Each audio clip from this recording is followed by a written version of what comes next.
YouTube లో ఒక video ఎంత ఇంపార్టెంటో ఆ వీడియో అప్లోడ్ చేసే విధానం కూడా అంతే ఇంపార్టెంట్. కొంతమంది అయితే ఇలా అంటూ ఉంటారు, అక్క నా వీడియో చాలా బాగుంది, కంటెంట్ బాగుంది, థంబ్నెయిల్ బాగుంది, మంచి ఎడిటింగ్ కూడా చేశాను, స్టిల్ అయినా కూడా నాకు వ్యూస్ రావట్లేదు, 100-200 వచ్చి మాత్రమే ఆగిపోతున్నాయని చెప్పేసి ఇలా అంటూ ఉంటారు.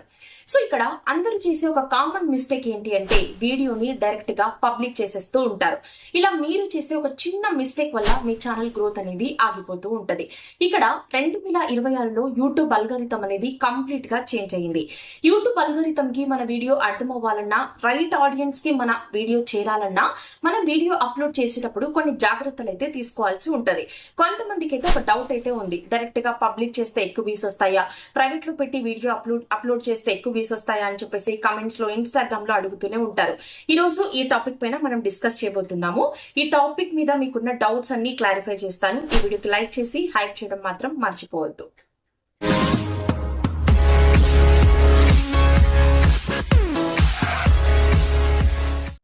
ఆల్మోస్ట్ చాలా మంది వీడియోని డైరెక్ట్ గా పబ్లిక్ అనేది చేసేస్తూ ఉంటారు. అయ్యో నా ఛానల్లో వీడియో పడి 3 days అయిపోయింది, 4 days అయిపోయింది అని చెప్పేసి స్పాట్ లో డైరెక్ట్ గా పబ్లిక్ అనేది చేసేస్తూ ఉంటారు. ఇలా డైరెక్ట్ గా పబ్లిక్ చేయడం వల్ల కలిగే నష్టాలు ఏంటి అనేది చెప్తాను. ఫస్ట్ థింగ్ ఏంటి అంటే యూట్యూబ్ అల్గోరిథం కి మనం టైం ఇవ్వని వాళ్ళం అవుతాం అనమాట. నెక్స్ట్ ఏంటి అంటే అక్కడ మనం ఆ రోజు ఆ వీడియో ఏం పెట్టాం, కేటగిరీ ఏంటి, టైటిల్ ఏమి ఇచ్చాం, డిస్క్రిప్షన్, ట్యాగ్స్, ఇదంతా యూట్యూబ్ అల్గోరిథం అర్థం చేసుకోవడానికి కొంచెం టైం అయితే పడుతుంది అనమాట. సో ఆ టైం మనం ఇవ్వకుండా డైరెక్ట్ గా పబ్లిక్ చేయటం వల్ల నోటిఫికేషన్స్ ని కూడా ప్రాపర్ గా ప్రిపేర్ చేయదనమాట. నెక్స్ట్ వచ్చేసి ఆ టైంలో ఎవరైతే ఖాళీగా ఉన్నారో వాళ్ళకి లేదా ర్యాండమ్ పీపుల్ కి మన వీడియో సజెస్ట్ అనేది చేయటం జరుగుతుంది అనమాట. సో ఇక్కడ ఏమైతుంది, ఇప్పుడు ఫర్ ఎగ్జాంపుల్ మీరు ఒక ఎడ్యుకేషన్ వీడియో అప్లోడ్ చేశారు అనుకోండి, యూట్యూబ్ తీసుకెళ్లి కామెడీ వాళ్ళకో లేకపోతే పీపుల్ అండ్ బ్లాగ్స్ కేటగిరీ వాళ్ళకో మీ వీడియోని రికమెండ్ చేస్తుంది. అప్పుడు వాళ్ళు ఏం చేస్తారు, దీన్ని క్లిక్ చేస్తారంటే చేయరు. ఎందుకు, వాళ్ళు ఈ కేటగిరీ కాదు కాబట్టి. సో ఒక టైప్ ఆఫ్ ఆడియన్స్ ఉంటారు యూట్యూబ్ లో, అవి మాత్రమే చూస్తుంటారు. వాళ్ళకి వేరే కేటగిరీ కనిపించినప్పుడు క్లిక్ చేయరనమాట. సో అలా మీకు వ్యూస్ అనేవి రావు. ఇక్కడ వాళ్ళు అలా క్లిక్ చేయకపోవడం వల్ల మీకు ఏమవుతుంది అంటే సిటిఆర్ అనేది డౌన్ అవుతుంది అనమాట. So impression through click rate మీకు డౌన్ అయింది అంటే అల్గోరిథం కి నెగటివ్ సిగ్నల్స్ వెళ్తాయి అనమాట. అప్పుడు ఏం చేస్తుంది, యూట్యూబ్ ఇమీడియట్ గా రికమెండేషన్స్ ని, సజెషన్స్ ని ఆపేస్తుంది అనమాట. సో వీళ్ళు నేనేమో సజెస్ట్ చేస్తున్నా కానీ వాళ్ళు క్లిక్ చేయట్లేదంటే ఈ వీడియో బాగాలేదు అని చెప్పేసి అలా థింక్ చేసి మీకు సజెస్ట్ చేయకపోవటం వల్ల వ్యూస్ అనేవి రావు. కాబట్టి వీడియోని డైరెక్ట్ గా పబ్లిక్ అనేది చేయకండి. ఇక్కడ ఇంకొంతమందికి ఒక డౌట్ అయితే ఉంటది, యూట్యూబ్ యాప్ లో నుంచి వీడియో అప్లోడ్ చేయాలా లేకపోతే క్రోమ్ బ్రౌజర్ లో నుంచి వీడియోని అప్లోడ్ చేయాలా అని చెప్పేసి చాలా మంది అయితే అడుగుతుంటారు. ఇక్కడ ఏంటంటే మీ ఇష్టం, ఎక్కడి నుంచైనా మీరు అప్లోడ్ చేసుకోవచ్చు, కానీ ప్రాపర్ ఎస్ఈఓ అనేది ఫాలో అవ్వండి ఎక్కడి నుంచి అప్లోడ్ చేసినా కూడా. ఇప్పుడు అల్గోరిథం మారింది, ఈ డిస్క్రిప్షన్స్, నెక్స్ట్ ట్యాగ్స్ పెద్దగా వర్క్ అవ్వవు అని చెప్పేసి చాలా మందిలో ఒక అపోహ అయితే ఉంటది. సో అలా ఏమీ కాదనమాట. ఇప్పుడు కొత్తగా ఛానల్ పెట్టిన వాళ్ళు ఏంటంటే సర్చింగ్ లోకి రావాలి వాళ్ళు చేసే కంటెంట్, లేదా ఇప్పుడు ఓల్డ్ ఛానల్ అయినా ఏదైనా కానీ పలానా కంటెంట్ చేసినప్పుడు అవతల వాళ్ళు కూడా ఏదైనా సెర్చ్ చేస్తున్నారు ఆడియన్స్ అన్నప్పుడు మన వీడియో కూడా రావాలి. సో అప్పుడు మీకు ఎస్ఈఓ అనేది హెల్ప్ అవుతుంది. ఎస్ఈఓ ఎలా చేయాలి ఏంటి అనేది మన ఛానల్లో వీడియో ఉంది, కావాలంటే ఒకసారి ఆ వీడియోని చెక్అవుట్ చేయండి. నెక్స్ట్ ఏంటి అంటే వీడియో మీరు షూట్ చేసుకునేటప్పుడే మంచి క్వాలిటీతో షూట్ చేసుకోండి. ఎక్స్పోర్ట్ చేసుకునేటప్పుడు కూడా మంచి క్వాలిటీలో మీరు వీడియోని ఎక్స్పోర్ట్ చేసుకోండి. అంతా ఓకే అయింది అనుకున్నప్పుడు వీడియోని మీరు డైరెక్ట్ గా పబ్లిక్ కాకుండా ప్రైవేట్ లో పెట్టి వీడియోని అప్లోడ్ చేయండి. ఈ ప్రైవేట్ లో పెట్టి అప్లోడ్ చేయడం వల్ల లాభాలు ఏంటి అంటే ఆ వీడియోలో కాపీరైట్ ఉన్నా లేకపోతే మీకు సపోజ్ మీరు చేసిన వీడియోలో కొంచెం పార్ట్ ఏదన్నా బాగాలేదు, I mean YouTube guide lines కి అగెనిస్ట్ గా ఉంది, అలాంటివి ఏదన్నా ఉన్నా కూడా మీకు తెలిసిపోతుంది రిస్ట్రిక్షన్స్ దగ్గర. ఇప్పుడు మనకు రిస్ట్రిక్షన్స్ ప్లేస్ లో నోటీసెస్ అని చెప్పేసి వస్తాయి, కనిపిస్తూ ఉంటది అనమాట. ఆ నోటీసెస్ రిలేటెడ్ గా కూడా నేను వీడియో చేయడం జరిగింది, కావాలంటే చెక్ చేయండి, రీసెంట్ వీడియోస్ కిందే ఉంటది. సో అలా మనకు తెలిసిపోతుంది అనమాట. అప్పుడు మనం ఏం చేస్తాం, ఓకే ఇక్కడ కాపీరైట్ పడింది, ఈ మ్యూజిక్ తీసేసి మళ్ళీ అప్లోడ్ చేసుకోవటమా, లేదా మీకు ఏదన్నా గైడ్ లైన్స్ ని మీరు ఉల్లంఘించినట్లయితే అక్కడ మీకు కనిపిస్తుంది, సో స్ట్రైక్ పడ్డం ఇలాంటివి తెలుస్తుంది అనమాట. అప్పుడు మీరు అదంతా సాల్వ్ చేసుకొని మళ్ళీ మీరు వీడియోని అనేది అప్లోడ్ చేసుకోవచ్చు. అలా మీకు ముందే తెలిసిపోతుంది అనమాట. ఇక్కడ మీకు ప్రైవేట్, ఇది అన్లిస్టెడ్, దీని గురించి ఎక్స్ప్లెయిన్ చేస్తాను. ఫస్ట్ ప్రైవేట్ అంటే ఏంటి అంటే మీకు తప్ప ఎవరికి ఆ వీడియో అనేది కనిపించదు అనమాట. అలా నెక్స్ట్ వచ్చేసి అన్లిస్టెడ్ అనే ఆప్షన్ కనిపిస్తూ ఉంటది.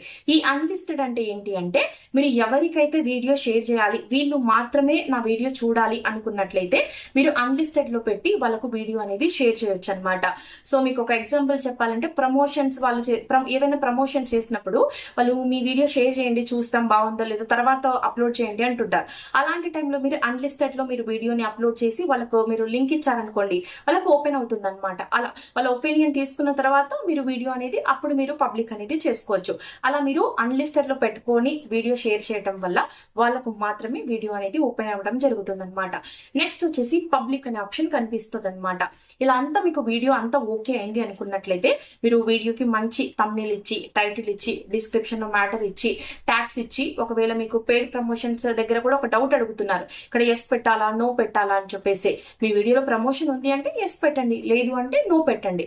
అలా మీరు నో పెట్టిన తర్వాత ఇక్కడ మీకు పబ్లిక్ అనే ఆప్షన్ దగ్గర ఇక్కడ మీరు స్కెడ్యూల్ అనే ఆప్షన్ అనేది కనిపిస్తూ ఉంటది.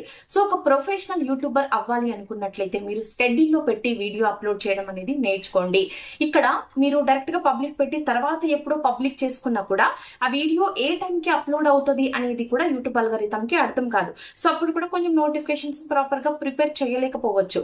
కాబట్టి ఇక్కడ ఏంటి అంటే స్కెడ్యూల్ పెట్టుకోవడం ద్వారా ఏమైతుంది అంటే ఏ టైంలో వీడియో అప్లోడ్ చేస్తారు అనేది యూట్యూబ్ అల్గోరిథం కి తెలుసు. కాబట్టి నోటిఫికేషన్స్ ని ప్రాపర్ గా ప్రిపేర్ చేసి ఆ వీడియో కేటగిరీ ఏంటి అని చెప్పేసి రైట్ ఆడియన్స్ కి మన వీడియో సజెస్ట్ చేయడానికి హెల్ప్ అవుతుంది. రైట్ ఆడియన్స్ దగ్గరికి మన వీడియో వెళ్తుంది. అప్పుడు మనకు వ్యూస్ అనేవి రావడానికి ఛాన్స్ ఉంటుంది అనమాట. పెద్ద పెద్ద పాపులర్ యూట్యూబర్స్ ఫాలో అయ్యే సీక్రెట్ కూడా ఇదే. స్కెడ్యూల్ లో పెట్టి వీడియోస్ అనేవి అప్లోడ్ చేస్తూ ఉంటారు. ఇలా మనం స్కెడ్యూల్ లో పెట్టి వీడియోస్ అప్లోడ్ చేసుకోవడం వల్ల నోటిఫికేషన్స్ ప్రాపర్ గా వెళ్ళి రైట్ ఆడియన్స్ కి మన వీడియో రీచ్ అవుతుంది. ఎప్పుడైతే మన వీడియో రైట్ ఆడియన్స్ కి రీచ్ అయిందో వాళ్ళు డెఫినెట్ గా మన వీడియో కనిపించినప్పుడు క్లిక్ చేస్తారు. అలా మనకు వ్యూస్ రావడానికి ఛాన్స్ అయితే ఉంటుందన్నమాట. నెక్స్ట్ కొంతమంది ఒక మిస్టేక్ అయితే చేస్తూ ఉంటారు. ఈ హ్యాష్ ట్యాగ్స్ విషయంలో ఏం చేస్తారు అంటే ఎక్కువ వ్యూస్ వచ్చేయాలి అని చెప్పేసి పక్క వాళ్ళ హ్యాష్ ట్యాగ్స్, పాపులర్ యూట్యూబర్స్ ఒక హ్యాష్ ట్యాగ్స్ అనేవి యూజ్ చేస్తూ ఉంటారు. ఇప్పుడు ఒక సిస్టర్ నా దగ్గరికి ఛానల్ చెకింగ్ కి వస్తే వాళ్ళ ఛానల్ డిస్క్రిప్షన్ చెక్ చేస్తే జ్యోతి నంద్యాల అని చెప్పేసి ఇంకా చాలా వేరే వాళ్ళ హ్యాష్ ట్యాగ్స్ వేయటం జరిగిందనమాట. సో అలా అస్సలు చేయకండి. బికాస్ ఎందుకంటే అది మీకు ఒక రోజు వర్కౌట్ అయినా కూడా నెక్స్ట్ డే వర్కౌట్ అనేది అవ్వదనమాట. యూట్యూబ్ ప్రతి క్షణం మిమ్మల్ని అబ్జర్వ్ చేస్తూనే ఉంటది. మీరు ఏం టైటిల్స్ పెడుతున్నారు ఏంటి అని చెప్పేసి ఎవ్రీథింగ్ వాచ్ చేస్తూనే ఉంటది. ఏదున్నా కూడా మీరు కంటెంట్ లో అయినా టైటిల్స్ లో అయినా ఎక్కడైనా కూడా జెన్యున్ గా ఉండాలి. నేను ఎవ్రీ వీడియోలో మీకు చెప్తూనే వస్తుంటాను కదా, యూట్యూబ్ కి కావాల్సింది జెన్యున్ కంటెంట్, జెన్యున్ క్రియేటర్స్ అని చెప్పేసి. కాబట్టి ఈ తప్పు అయితే అసలు చేయకండి. సో ఈ వీడియో చూసిన తర్వాత చాలా మంది మళ్ళీ ఒక 3 days తర్వాత 4 days తర్వాత వచ్చి అక్క నేను స్కెడ్యూల్ లో పెట్టి వీడియో అప్లోడ్ చేశాను అయినా నాకు వ్యూస్ రాలేదని చెప్పేసి కామెంట్ చేస్తారు. ఏది కూడా ఒక్క రోజుతో జరగదనమాట. ఇన్స్టాంట్ గా యూట్యూబ్ లో ఏది జరగదు. ఇన్ని రోజులు మీరు తప్పు చేశారు, వెంటనే తీసుకొచ్చి ఒక్క రోజులోనే ఆ తప్పు కరెక్ట్ అయిపోవాలి అంటే అవుతుందా? కాదు కదా. It's take time. కాబట్టి కన్సిస్టెంట్ గా మీరు మంచి కంటెంట్ చేయాలి, SEO ఫాలో అవ్వాలి. వీడియో అప్లోడ్ చేసినప్పుడు ఈ జాగ్రత్తలు అయితే తీసుకోండి. మీకు ఎటువంటి ప్రాబ్లం రాకుండా మీ ఛానల్ సక్సెస్ అనేది అవ్వటం జరుగుతుంది అనమాట. మీకు ఇంకా ఈ టాపిక్ పైన ఏదైనా వీడియోస్ ఉంటే ఈ వీడియో కింద కామెంట్ చేయండి, నేను రిప్లై ఇస్తాను. క్రోమ్ బ్రౌజర్ లో నుంచి వీడియో అప్లోడ్ ఎలా చేసుకోవాలి ఏంటి అనేది కూడా మన ఛానల్లో వీడియో ఉంది. ఒకసారి మీరు ఆ వీడియోని కూడా చెక్అవుట్ చేయండి. మరొక మంచి యూట్యూబ్ ఇన్ఫర్మేషన్ వీడియోతో మళ్ళీ కలుద్దాం. Bye guys.